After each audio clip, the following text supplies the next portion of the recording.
All right, the Alter Rebbe writes, the first Rebbe of Chabad writes in his Siddur, in the prayer book, the first Rebbe of Chabad was commanded by the Maggid of Mezrich. He was the teacher of all the other Hasidic masters after the Baal Shem Tov. He was the teacher. He told him to write a Siddur.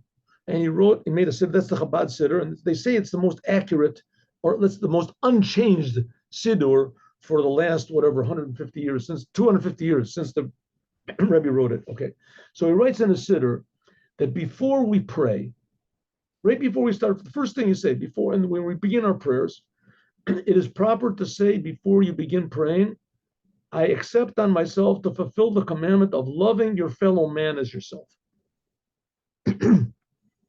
Now, what's that got to do with prayer? Loving your fellow man like yourself, that's after you finish praying, right? When you go to pray, so you're separate. There's no one around you. You're just thinking about God. What are you saying? I accept on myself to love everyone. The commandment is really to love every Jew, but I mean, ideally, you're supposed to. If you don't love every Jew, you won't be able to love every person. That's how you learn. Okay, what is it? So, what's this got to do with prayer? This means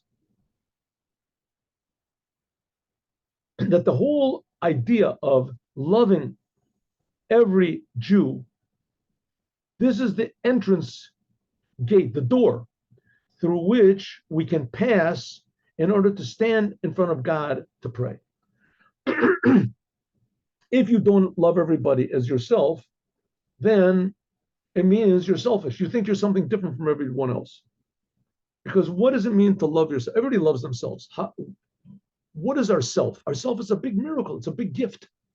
It's an amazing gift of God. If we don't look at it that way, then we can't really pray. If we look at ourselves that we are a big gift of God, so everyone's a big gift of God.